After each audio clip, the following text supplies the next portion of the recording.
वो वाला क्वेश्चन करते हैं, sum of first and last digit, ठीक है। अब मैंने ये बोला था कि जितने भी क्वेश्चन है ना, इसका जो लॉजिक पैटर्न है वो वही है, जो एक एक डिजिट निकालने वाला है, मतलब उसी में तुम्हें थोड़ा बहुत ऊपर नीचे करना पड़ेगा। तो उसके लिए मैं क्या करता हूँ,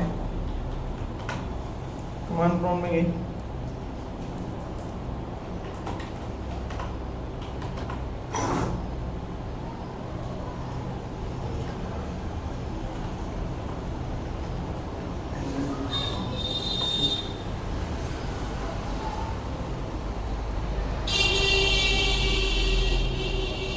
आई थिंक यही था क्वेश्चन ना।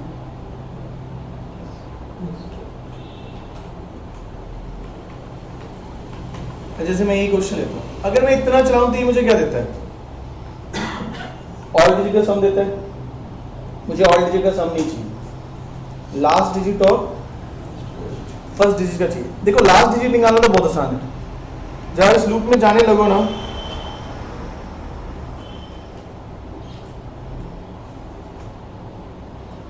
मेरे को लास्ट डिजिट मिल गया। अब मुझे क्या करना है कि फर्स्ट डिजिट को निकालना, और फर्स्ट डिजिट पे निकालने की स्ट्रेटजी क्या होगी, नंबर को छोटा कर दो और एक डिजिट तक पहुंचाओ।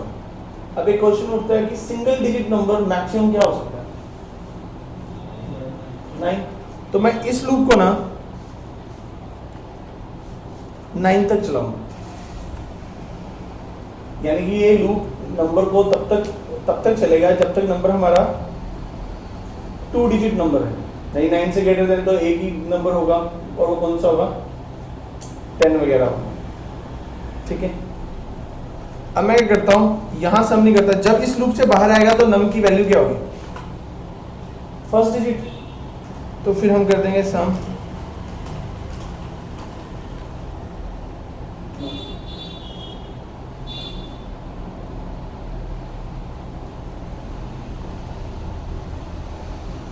अब चला के देख लेते हैं।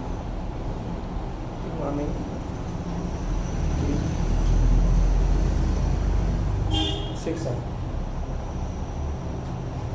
फंडा समझ में आया, मतलब करना इसी में ही हेर फेर है, मतलब जो आपने लॉजिक लिख दिया है ना, इसी से ही होंगे सारे क्वेश्चन, उसमें और कोई चेंज नहीं करना।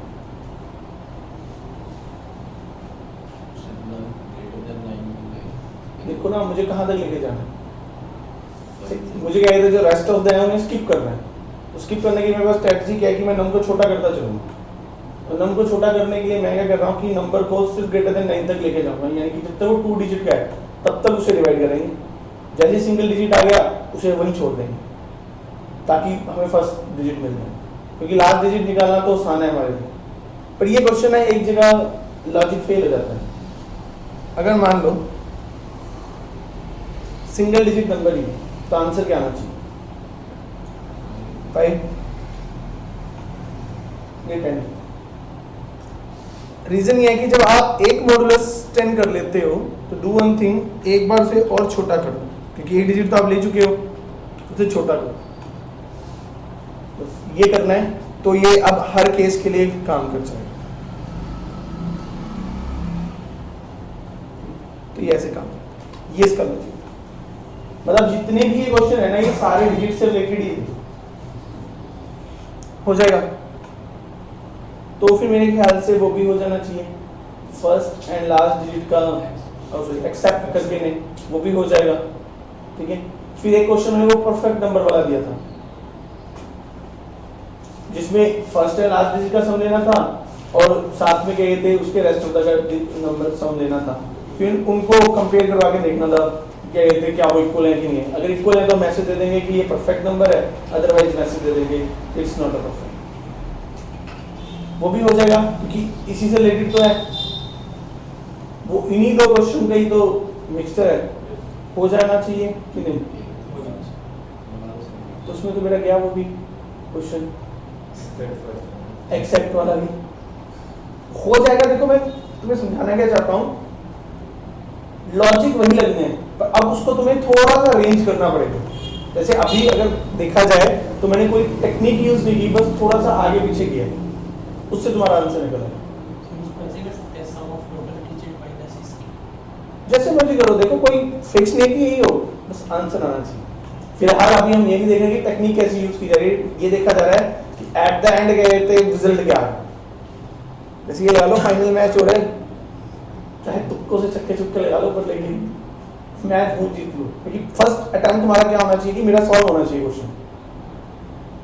तो ये क्वेश्चन सॉल्व होना चाहिए, चाहे तुम सारे डिजिट का सम ले लो, फिर उनको लेके माइनस करके निकालो, जैसे आपको अप्रोच करी, ठीक है ना। कौन सी मर्जी अप्रोच यूज करो, उसकी कोई बहुत रेलेवेंस नहीं है। मतलब ये मत सोचो कि इसका कोई राइट सोल्यूशन होगा, प्रोग्रामिंग में कोई राइट सोल्यूशन नहीं होता, कई तरीके होते हैं एक ही क्वेश्चन को सॉल्व करने के। अगर तुम किसी और से पढ़ रहे होते हो, कोई और टेक्निक करवाता तुम्हें इसे सॉल्व करने की, तो कुछ कह नहीं सकते। और अगर तुम नेट पे थोड़ा सर्च मारोगे तो तुम्हें और लॉजिक्स मिलेंगे कि ऐसे नहीं, इसको ऐसे भी किया जा सकता। मतलब दुनिया भर के गए थे लोग बैठे हुए हैं जो अलग अलग तरीके से सी में ये काम करवा सकते हैं। पर कोशिश ये करो कि आप अपना तरीका डेवलप करो, जो आपके दिमाग में आएगा उसकी खास बात ये होगी वो याद रहेगा हमेशा। नहीं तो दूसरों का देखा हो तो ये वो तो याद करना पड़ेगा, रट्टा लगाना पड़ेगा थोड़ा सा कि अच्छा यहाँ पे ये किया था। अगर हल्का फुल्का अपना ट्राई करोगे तो कम से कम किसी का रेडीमेड याद ना आया तो एटलीस्ट अपना कुछ बनाकर चलाकर दिखा सकते हो, वो चीज़ है। तो मेरे ख्याल से मैं ये 2 क्वेश्चन नहीं करवाऊंगा।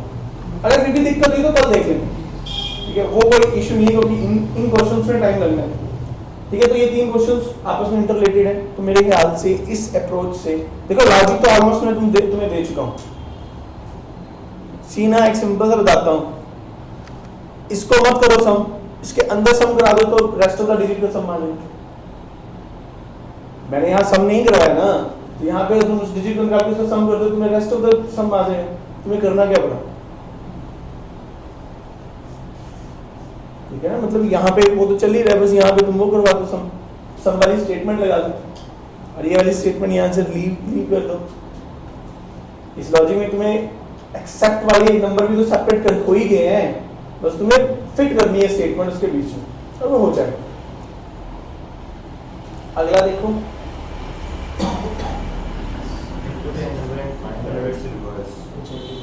रिवर्स निकालना है। अगर तुम्हें याद हो हमारे पास रिवर्स था, रिवर्स का लॉजिक है हमारे पास, ठीक है। तो यहां आए, अब ये नोटिस, अब तुम लोगों ने ये करना है कि ऑलरेडी बने हुए में कितने चेंज हो रहे हैं। नम को 0 लो,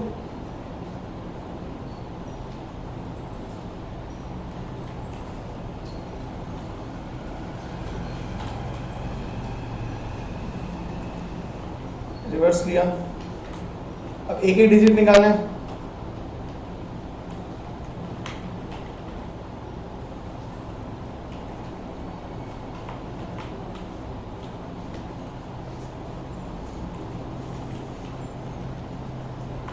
यहाँ लिया reverse, reverse multiply by 10 plus remainder. अगर तुम ध्यान से देखो, जो हमने बुक में भी किया हुआ, जो तुम्हें पहले रिवर्स का लॉजिक कराया था, वो भी कुछ ऐसे ही करवाया था। वो स्टेप्स कई बार लिखे जा रहे थे, लूप के कारण वो एक बार लिखने से ही काम हो जाए।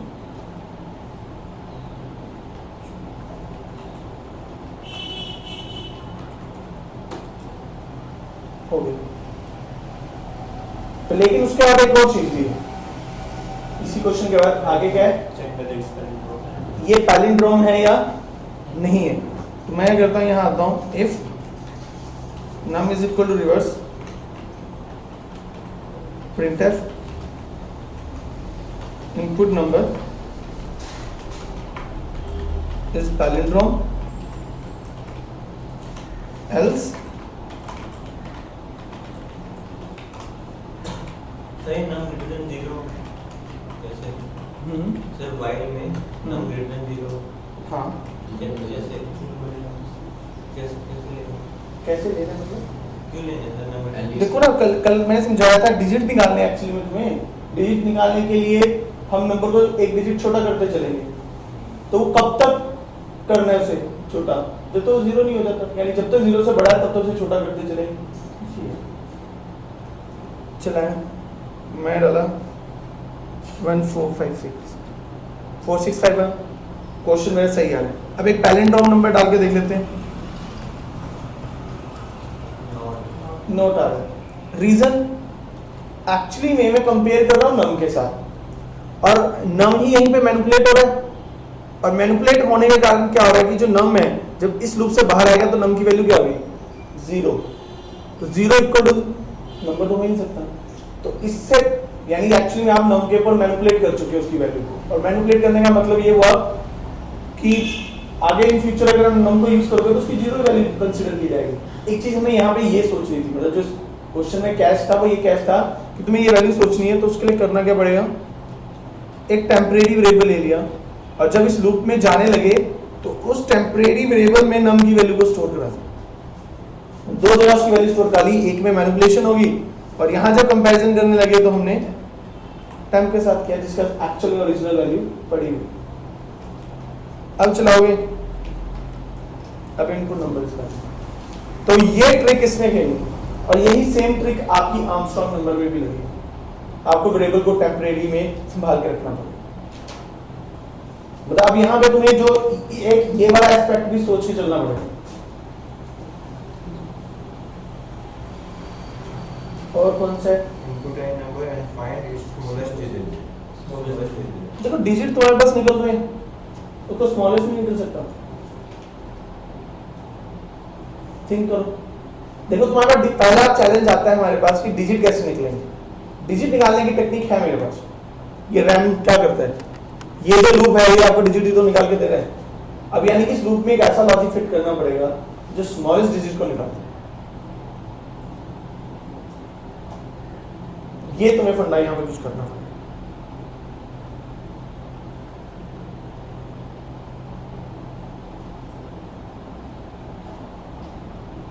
डिजिट निकल रहे हैं, इसमें वाली अप्रोच लग जाएगी।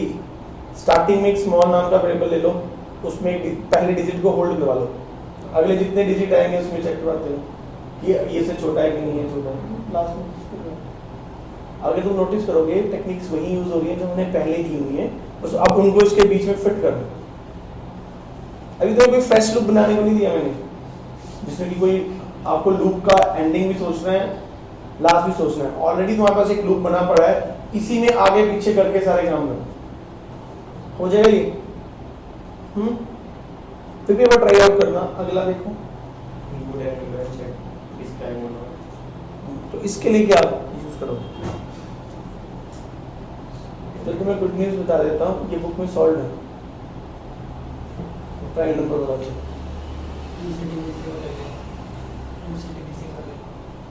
खाली 2 से नहीं,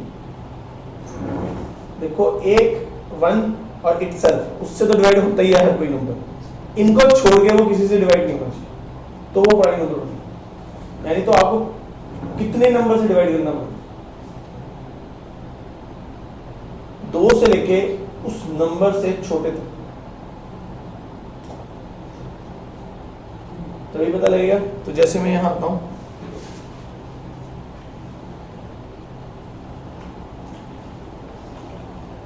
सबसे पहले तो मुझे एक नंबर चाहिए,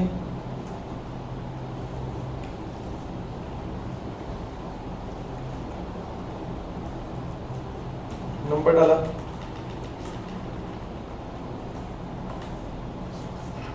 div की वैल्यू 2 ली, ठीक है। कब तक चले लूप, जब तक div लेस देन num है, ठीक है। If num modulus div is equal to 0, तो यहाँ लिखा जाए printf input number is not prime. तो अगर किसी एक से भी डिवाइड हो गया तो वहीं रुके, उससे आगे जाएगा। और div प्लस प्लस, और हर चक्कर में div की वैल्यू बढ़ाता है, ठीक है। इतना क्लियर है। पर एक चीज आती है, मुझे ये कैसे पता लगेगा कि ये तो हुआ जब वो प्राइम नहीं है, पर अगर मुझे ये देखना हो कि वो प्राइम है या नहीं है, या किस तरीके से है, या वो प्राइम नंबर निकलता है, प्राइम नंबर निकलेगा मतलब एक बार भी इसके अंदर नहीं जाएगा, तो लूप से बाहर आ गया। तो लूप से बाहर वो कब आएगा, जब div की वैल्यू इक्वल टू नन हो जाएगी। लेकिन लूप से तो ये बाहर आ ही जाएगा कभी ना कभी, तो इससे बचने के लिए हमें एक फ्लैगिंग का कंसेप्ट यूज करना पड़ेगा, ठीक है। अब फ्लैगिंग का कंसेप्ट क्या कहता है, आप यहाँ आओ, एक फ्लैग ले लो, ठीक, और इनिशियली मैंने फ्लैग को 1 माना। ये वैसे ही है जैसे थ्योरम सॉल्व करते हैं, ठीक है।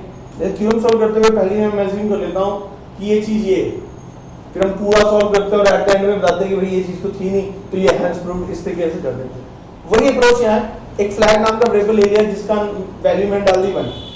अभी मेरे दिमाग देखो, इस चीज का कंप्यूटर को नहीं पता है, ये सिर्फ मेरी अप्रोच है। मैंने फ्लैग को 1 लिया और मेरे हिसाब से जब तक फ्लैग की वैल्यू 1 रहेगी वो प्राइम नंबर, ऐसा मैंने एज्यूम कर लिया। यानी कहने का मतलब इनिशियली मैं एज्यूम करके चल रहा हूं कि जो नंबर आया वो आपका प्राइम नंबर, पर जैसे ही वो एक बार डिवाइड हो गया तो मैं अपने फ्लैग को मैनिपुलेट कर दूंगा।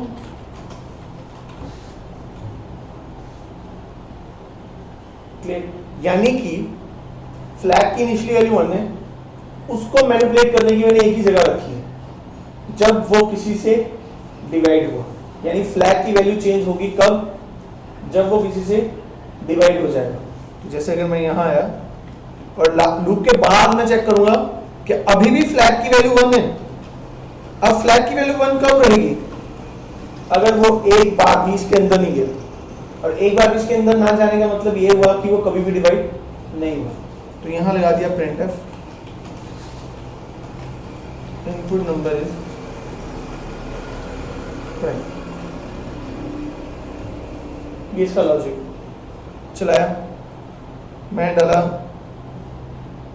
13, इनपुट नंबर इज प्राइम। अगर मैं डाल देता हूं 15, input number is not prime, number not, यार ये कुछ ज्यादा ही हो रहा है, ठीक है। अभी ऐसा क्यों हो रहा है? उसका रीजन है क्योंकि जैसे वो लूप पूरा चलता है, अब 15 दो नंबर से डिवाइड हो सकता है, 3 और 5 से, तो यानी ये 3 और 5 के टाइम अंदर एंटर हुआ, तो ये बार बार चला। तो मैं चाहता हूँ कि यार अगर ये इस तरीके से एंटर करेगा तो कई बार अगर मैंने 24 ले लिया या 32 ले लिया, वो तो पता नहीं कितने नंबरों से डिवाइड होता है, वो तो कई बार मैसेज आ जाएगा। मैं चाहता हूँ कि मैसेज एक बार है।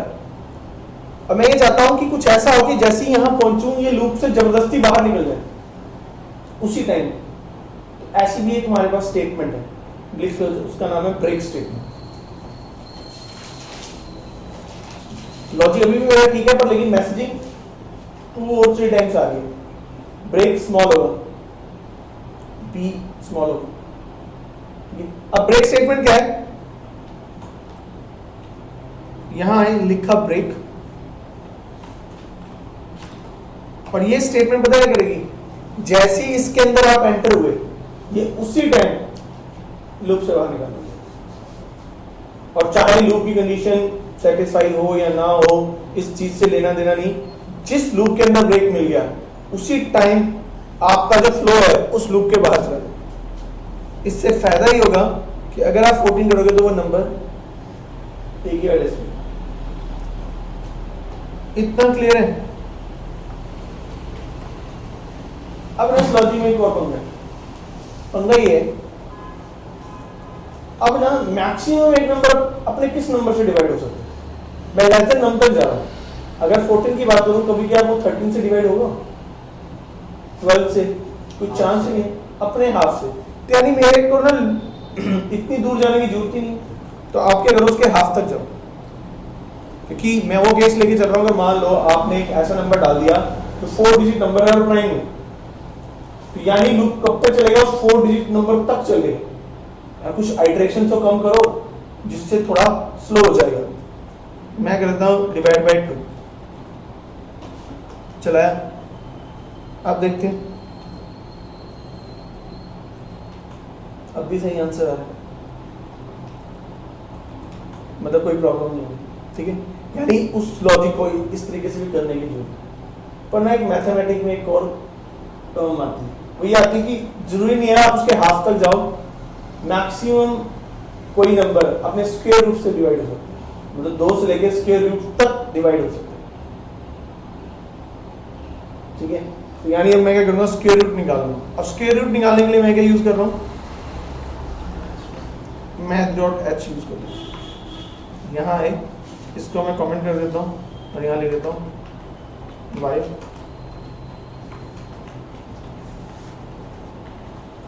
मतलब इससे आपके आइट्रेशन और भी कम हो जाएंगे।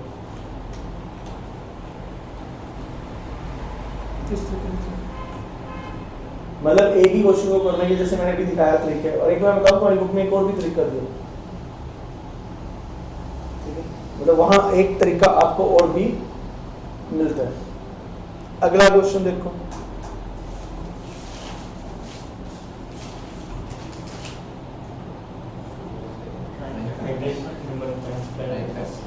प्राइम फैक्टर, इसमें दिक्कत। अच्छा वैसे मैथमेटिकली निकालने आता है, पहले तो ये बताओ, तो मैथमेटिकली कैसे निकाल, वो स्टेपिंग बताओ।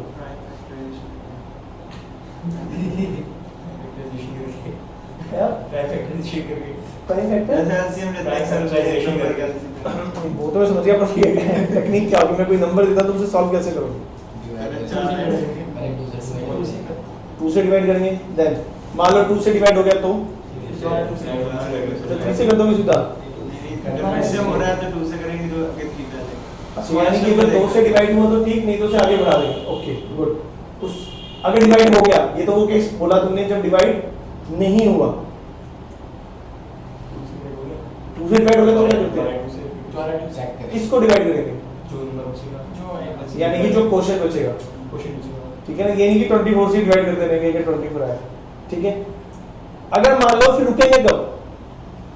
आपकी डिवाइड करते रहेंगे जब 1 आ जाए, प्राइम नंबर से ऐसा कुछ नहीं होता। वैसे जो लॉजिक है वो कभी लाने नहीं देगा, वो प्राइम फैक्टर से ढूंढने तो प्राइम फैक्टर से तो करेंगे। अगर ऑब्वियसली बात है कि 2 से जब तक वो 2 से डिवाइड हो रही है ना, तब तक 4 का नंबर तो आ ही नहीं सकता, ठीक है। और जब वो 2 से डिवाइड करेगी तो ऑब्वियसली बात है 4 से होगी, वो फिर लॉजिक वहां से वो प्राइम फैक्टर निकलता तो कोई प्राइम नंबर ना बचे। पर ये चीज तुमको सोचो, इतना खतरनाक लॉजिक कैसे फिट करोगे? यानी तुम्हें प्राइम नंबर भी निकालना पड़ेगा साथ में। नहीं थोड़ा और सोचो, तुम आसपास ही उसके स्टॉपिंग कंडीशन के, जब वो जिससे डिवाइड करते हो ना, और जिसे डिवाइड करना है वो उससे बड़ा हो जाए, यानी जिससे मैं डिवाइड कर रहा हूँ ये छोटा हो जाए। जैसे मतलब आप बढ़ते बढ़ते बढ़ते बढ़ते यहाँ 1 बच गया या कुछ बच गया और ये छोटा हो गया, तो डिवाइड करने की नौबत ही नहीं आ सकती ना। अंडरस्टूड? तो बस लॉजिक तैयार है।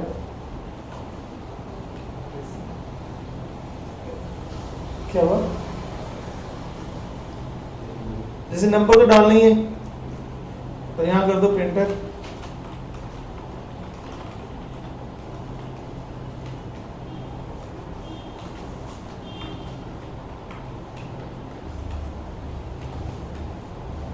देखो डिव लेके चलना है तुम्हें, कब तक? जब तक वो लेस देन इक्वल टू नम, ठीक है। डिवाइड करके देखना है, अगर हो गया डिवाइड तो इसका मतलब वो जो नंबर है वो एक प्राइम फैक्टर है, तो हम वहां पे इसे डिस्प्ले करा देंगे।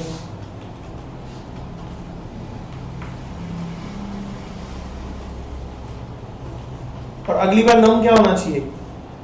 जो उसके डिवाइड करने में क्वेश्चन बचता है, और अगर डिवाइड नहीं हुआ तो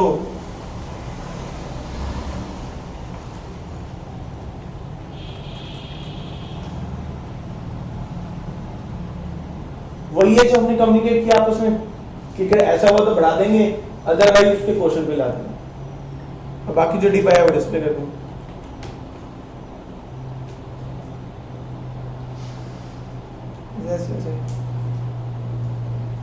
सी एक रिलेशन बनाओ, मैं तुम्हें पहले ही बोला, अगर तुम मैथमेटिकली सॉल्व कर लेते हो चीजों को, बस उसे एकदम बेसिक लेवल पे लेके जाओ, क्योंकि देखो लूप में सेट होनी चाहिए, ये तो हमें पता था, पर लेकिन उसे फिट करो कि क्या स्टॉपिंग कंडीशन होगी, कैसे मैं बढ़ाऊंगा, वो सब कुछ अगर तुमसे पढ़ के सोचते रहोगे ना, तुम्हें अपने आप पता लग जाएगा। पर अगर तुम ऐसा बोलोगे कि प्राइम फैक्टराइजेशन करनी है, फिर तो नहीं हो पाएगा, क्योंकि ऑटोमेटाइजेशन नहीं चल रही ना यहाँ पे, कोई हमें फंक्शन बना नहीं हुआ है या कुछ ऐसा बना नहीं है, वो फिर तुम्हें प्लान आउट करना है। कुछ नहीं, मैथमेटिकली चीज को सॉल्व करो, जो सॉल्व कर रहे हो उसी में इसका लॉजिक है। लॉजिक ये तो जस्ट फिट करने का तरीका है यहाँ पे, कि आप उसको फिट करने को देखे जाए। आगे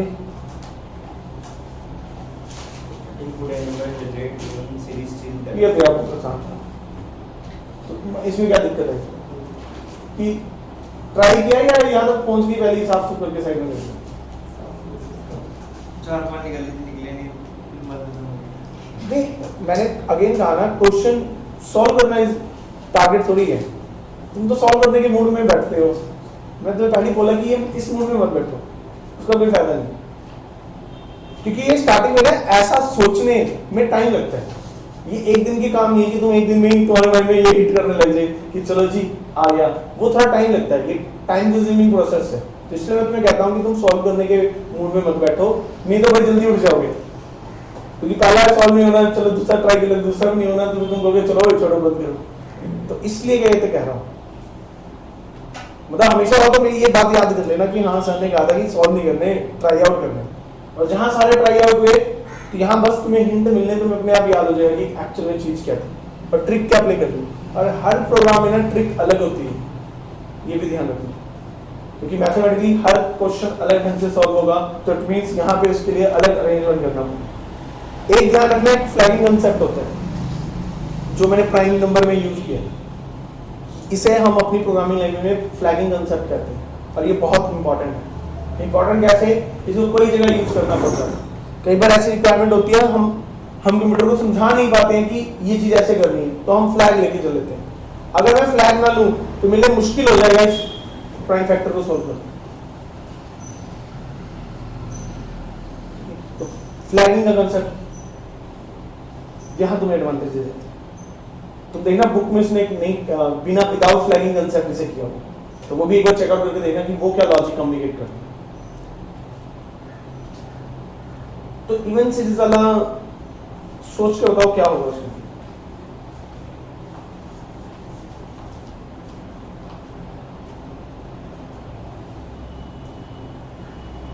टू से डिविजिबल नंबर से वो डिवाइड करता जाएगा, उसको फाइंड करता है। पर एक कुछ चीज सोचो, 2 से डिवाइड करने की जरूरत है कि यार इवन सीरीज तो फिक्स है। ये भी तो सोचो, इवन सीरीज कौन सी क्या कहते हैं, जिगजैग तो आनी नहीं है, 2 से स्टार्ट होनी है और हर बारी 2 का इंक्रीमेंट होना है। ठीक है, बस आपको अरेंजमेंट करना है उसकी स्टॉपिंग तक पहुंचाने के लिए, उस तरीके से स्टॉपिंग करना। मतलब कोई चेक करने की जरूरत नहीं है, मतलब एक अननेसेसरी एफर्ट डालने की जरूरत नहीं है कंपाइलर पे कि वो 2 से डिवाइड करके चेक करे, जबकि हमें पता है कि वो नंबर फिक्स्ड है। 2 से स्टार्ट होने हैं और बढ़ाने की टेक्निक भी हमें पता है, 2-2 बार इंक्रीमेंट करके बढ़ाते हैं। बस तुम्हें अरेंजमेंट ये करना है, उसका स्टॉप रोकना है। इसे स्टॉप कर पाओगे या नहीं कर पाओगे। अब कल के लिए तुम्हारे पास क्वेश्चन क्या है, जो बुक का जो पार्ट है वो, ठीक है, उसमें आर्मस्ट्रॉन्ग छोड़ देना। बाकी एक टॉपिक और करवा रहा हूं मैं, छोटा सा ही है। जैसे 2 स्टेटमेंट्स आती है हमारे पास, एक तो ब्रेक और एक कंटिन्यू।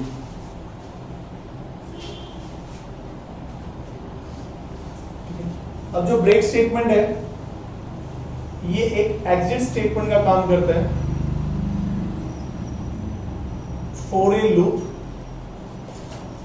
ठीक है, मतलब अगर आपको लूप से फोर्सली बाहर निकलना हो, जैसे लूप से बाहर आने की एक टेक्निक हमारे पास क्या है, जब वो कंडीशन को अनसेटिस्फाई करती है, यानी कंडीशन को अनसेटिस्फाई करने के टाइम पीरियड पे वो बाहर निकलता। दूसरा तरीका है जबरदस्ती निकालने का, ब्रेक स्टेटमेंट। दूसरी टेक्निक एक हमारे पास है कंटिन्यू। कंटिन्यू क्या करता है, it skip some statement of a loop. ये लूप की एक स्टेटमेंट को स्किप कर दो, मतलब ब्रेक तो जबरदस्ती बाहर निकालेगा, ये कुछ पार्ट को स्किप करवाना हो उसके लिए आप इसे यूज कर सकते हैं। तो जैसे हम यहां आते हैं,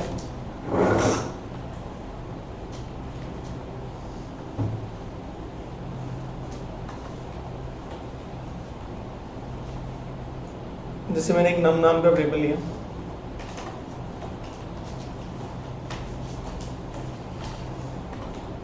एक लूप चलाया, num is equal to 1, num less than equal to 2, 20, num plus 1। मैं अभी फिलहाल इसमें ये स्टेटमेंट लिख देता हूँ, printf %d और नम की वैल्यू डिस्प्ले।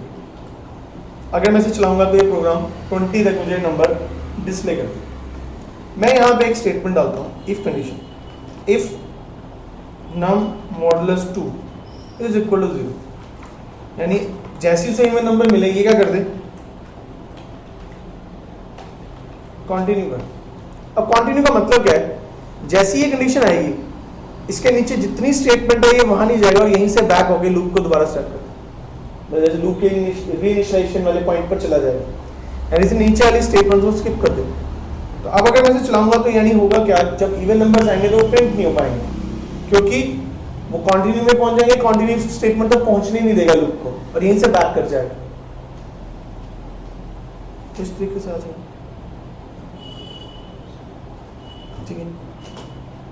इसी तरीके से हम लगाते हैं इफ अगर num इक्वल टू 11 हो जाए, जैसे 11 हो जाए ये उसी टाइम ब्रेक कर जाए, यानी एक तो मैंने लूप यहां तक जाएगा %2 इज इक्वल टू 0 तो कंटिन्यू होता रहेगा, अगर 11 होगा किसी तरीके से तो उसी टाइम ब्रेक हो जाएगा, यानी ये प्रोग्राम सिर्फ 9 तक चलेगा, ठीक है। यही 9 तक डिस्प्ले होगा क्योंकि 11 पे तो उसने यहाँ चले जाना है, 10 डिस्प्ले नहीं होगा क्योंकि वो इवन है, तो इसे चलाएंगे तो ये 9 तक डिस्प्ले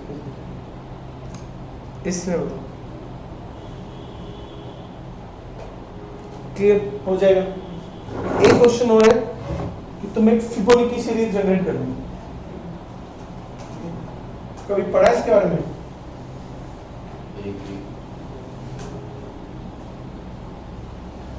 जैसे 1 1 2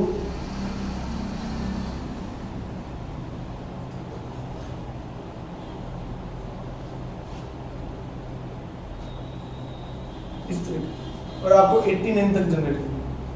लॉजिक इसका ये है कि पहली दो टर्म तो फिक्स है, अगली जो टर्म आएगी जैसे ये वाली, ये पिछली दो का सम है, अगर ये लगा के चलोगे तो 3 पिछली दो का 2 + 1 3 + 2 5 + 3 8 + 3 13 + 8 इस तरीके से सॉल्व एक ही फिबोनाची सीरीज को।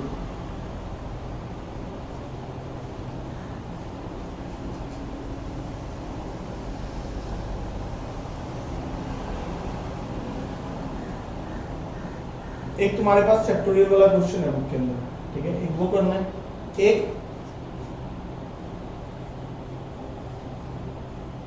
कैलकुलेट दैट सीरीज, ठीक है, जैसे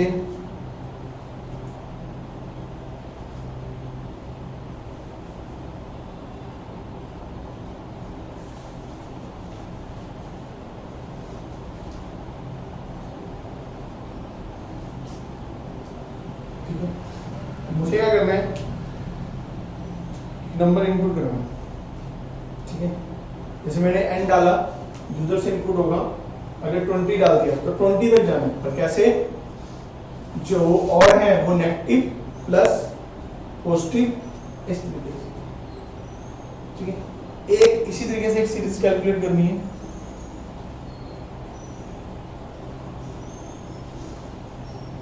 one factorial 1 plus 2 factorial 2 3 factorial 3 and से मतलब जितनी मैं एन सीरीज डाल दूं उतनी एक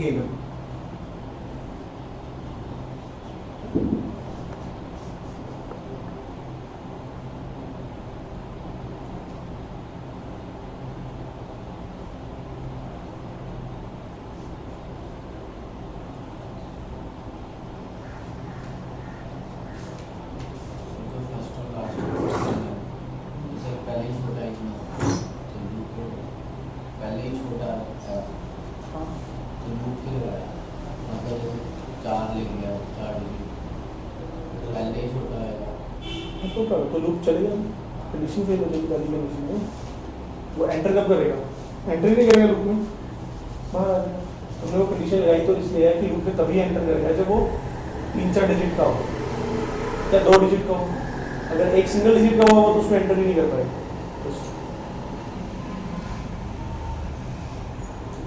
हो जाएगा।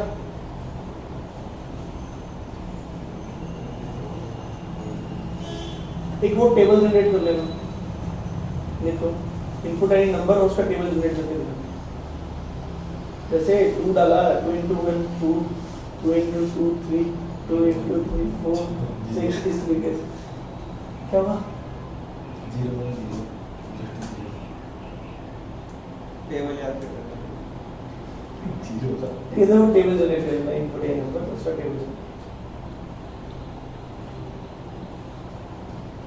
और ये क्वेश्चन जरूर संभाल के रखना है, इसके लिए रजिस्टर लगा देना, काम आएंगे इतने सारे क्वेश्चन। ठीक है, कुछ मतलब जैसे जैसे सॉल्व होते रहे ना क्वेश्चन, तो एक अलग से रजिस्टर लगा के उसे मतलब एकदम टेस्टेड फॉर्म में कि हाँ ये क्वेश्चन एकदम सेट है, उसे फिर नोट डाउन कर लेना। क्योंकि जहाँ भी तुम पढ़ोगे कुछ ना पेट क्वेश्चन है यूनिवर्सिटी के 25 पता नहीं 30, पर अभी तो ये भी डिसाइडेड नहीं है तुम कौन सी यूनिवर्सिटी में हो, पर जितनी भी यूनिवर्सिटी है ना उनके कुछ पेट क्वेश्चन है, वो तो आने ही आने, उसके अलावा कोई डाल नहीं देंगे सी के अंदर तो खास में। बस फिर वहाँ आ जाओ। बाकी तुम्हें देखो एट द एंड तुम्हें कंपनीज में तो जाना ही है, ठीक है। तो कंपनीज में क्वेश्चन कैसे पूछे जाते हैं एक बार तुम्हें दिखा देता हूँ। जैसे कंपनीज का भी ना लेवल है, जैसे कुछ कंपनीज होती हैं जो देती हैं 3 लाख का पैकेज, ठीक है, एक कंपनी देती है 6 लाख का पैकेज। अब 3 लाख के तो यही क्वेश्चन होंगे जो तुम कर रहे हो, ठीक है, और जो 6 लाख का होगा वो देखना कैसे है, जिसका मैंने एक हल्का सा वहीं से आइडिया उठा के मिक्स करके तुम्हें क्वेश्चन दिया। और वो क्या है, और कुछ क्वेश्चन तो मैं तुम्हें वहां से दे रहा हूँ सेंट थॉमस की बुक से, जो सेंट थॉमस के स्टूडेंट चैनल को जावा लगती है, तुम्हें वहाँ भी बच्चे पढ़ने आते हैं।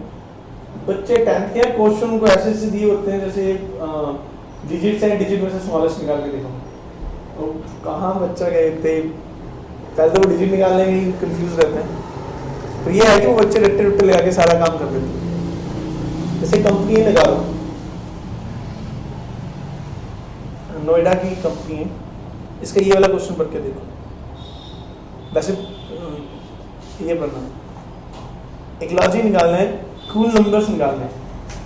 अब वो है जिनके digit can be partition into 2 sets, यानी कि हमारा डिजिट वाला फील्ड है, आपको उसको पार्टीशन करके 2 सेट्स में रखना पड़ेगा, और इस तरीके से रखो कि उनका sum of digit either 1 is equal to और अदर।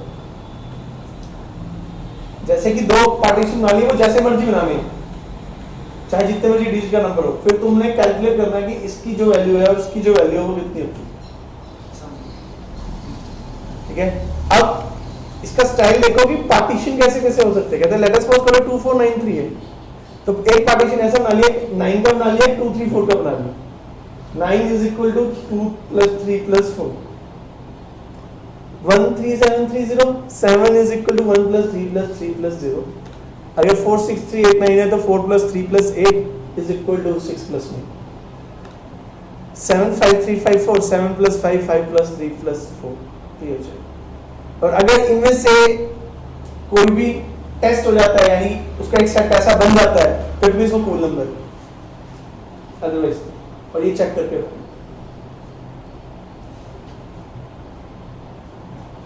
चैलेंज क्या है, पहले तो डिजिट निकालनी है, चलो डिजिट तो निकालना आसान है, बट यहाँ पे कोई जो पेयर है वो फिक्स थोड़ी है। अब पेयर तो जैसा मर्जी बन सकता है, अगर 5 डिजिट का नंबर है तो उसके कितने पेयर्स बन सकते हैं, इस तरीके। तो ये थोड़ा सा कुछ है, पर लेकिन मैंने इसको बड़ा शॉर्ट कर दिया, मतलब कटिंग कर दी है इसके ऊपर। मैंने सिर्फ फर्स्ट और लास्ट और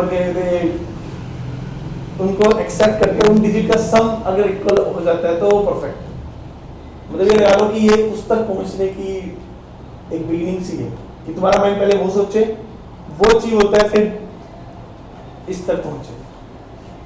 क्योंकि अगर अब तुम प्लान आउट करते हो तो ऐसे क्वेश्चन को तुम्हें प्रैक्टिस में रखना पड़ेगा।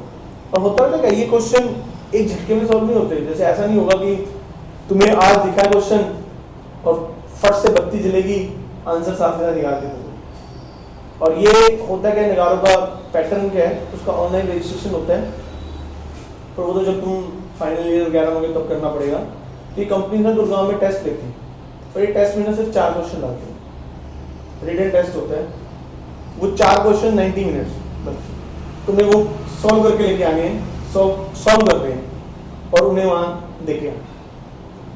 और मैक्सिमम टाइम क्या होता है, उन 4 क्वेश्चन में बच्चे तो पहले 15 मिनट में उठ के चले जाते हैं क्वेश्चन पढ़ के। यानी कि अगर आप अच्छी कंपनीज को टारगेट करते हो, जैसे नगारो होगी, CSC होगी, फर्दर जैसे इन्फोसिस टीसीएस का नाम तो सुना ही होगा, पर ये उस कैटेगरी में नहीं आती है। ये इनका पैकेज में से यही होता है 3.25 होता है। पर अगर आप अच्छे कॉलेज में हो तो ये 4 लाख तक देती हैं, जैसे आप NIT वगैरह या थापर वगैरह यहाँ वहाँ है। पर जब अगर आप NIT वगैरह या उसमें हो तो वहाँ तो इन कंपनियों में भी बैठना पसंद नहीं करता।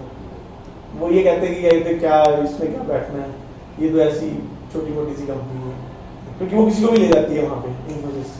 तो नॉर्मली अगर आप अच्छे कंपनीज को टारगेट करते हो तो आपको अभी से अपने सी में ऐसे क्वेश्चन को ट्राई आउट करने की प्रैक्टिस करनी चाहिए, ठीक है। फिलहाल तो ये क्वेश्चन है टारगेट, लेकिन यहाँ रुकना नहीं है।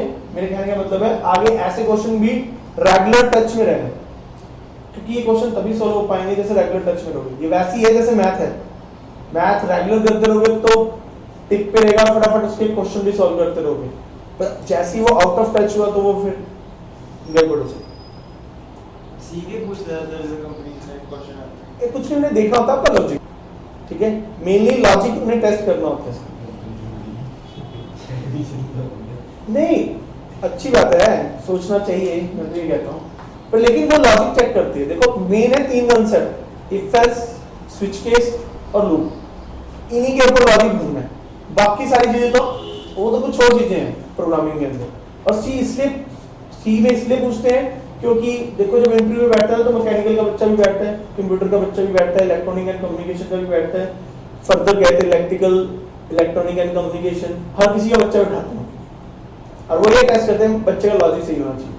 अब एक ही ऐसी लैंग्वेज है जो सबके सिलेबस में कॉमन है, जो है सी, तो इसलिए सी में पूछा जाता है। तो वैसे कंप्यूटर साइंस का होगा उसको ज़्यादा नहीं चाहिए मैकेनिकल से, उनसे डिफिकल्ट क्वेश्चन पूछो। अरे ऐसा कुछ नहीं है, भाग के 3 पाती होते हैं सारे के फर्स्ट सारे। ईयर का सिलेबस सेम होता है उसमें। उनकी सारी चीज़ें यार ये चीज प्रैक्टिस मांगती है।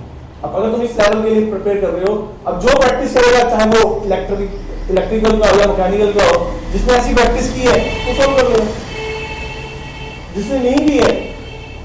और तुम्हें पता है ये विडंबना है, इलेक्ट्रॉनिक एंड कम्युनिकेशन के बच्चे भी सिलेक्ट होते हैं, मैकेनिकल के बच्चे भी सिलेक्ट होते हैं, इलेक्ट्रिकल के भी बच्चे सिलेक्ट होते हैं।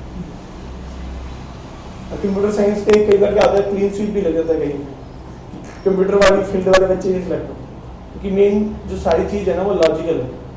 और दूसरा ये भी होता है कंप्यूटर वाली स्ट्रीम वाले बच्चे ने कम मेहनत करते हैं। उसका रीजन क्या है, हमारे जितने सब्जेक्ट है ना कोरिलेटेड है, मतलब जो तुमने पहले सेम में पढ़ा था वो सेकंड सेम से रिलेट करता हो, तो पेपर बच्चे ऐसे ही दिया है ना पिछला याद करके, हाँ भाई तो हो जाता है। जैसे 3-4 सब्जेक्ट है जो इतने रिलेट है ना, क्योंकि ऑलमोस्ट थ्योरी ऑलमोस्ट क्वेश्चन भी सिमिलर है, तो बच्चा एक सेम में जो पढ़ता है वो 2-3 सेम में काम आ जाता है। और ये जो मैकेनिकल वगैरह हो गए इनके साथ क्या बुरी होती है, इनके हर सेम में एक ऐसा सब्जेक्ट आता है जिसका कहीं से लेना देना नहीं है, और इन बच्चों को पूरी उम्र भर तक नहीं पता लग पाता है इनका यूज कहाँ करना। जैसे हमारी कंप्यूटर फील्ड का ये है कि जो भी तुम पढ़ोगे उसको यूजेस फॉर्म में तुम देख सकते हो। पर mechanical, electronic and communication, electronic and communication को तो इलेक्ट्रिकल के सब्जेक्ट भी आते हैं, मैकेनिकल के सब्जेक्ट भी आते हैं, और लास्ट में कंप्यूटर नेटवर्क को बुलाया होता है। 48 सब्जेक्ट होते हैं, 48 सब्जेक्ट होते हैं। वो सभी में 48 है। लेकिन उसमें ज़्यादा पढ़ना पड़ता है क्योंकि सब्जेक्ट रिलेटेड नहीं होते ना। सबसे मुश्किल इलेक्ट्रिकल है खाली इलेक्ट्रिकल पर इलेक्ट्रॉनिक एंड कम्युनिकेशन में ना सर पाम नहीं बनता। जैसे जहाँ कोई सेंस बन रहे सब्जेक्ट की तो बच्चा पढ़ लेता है।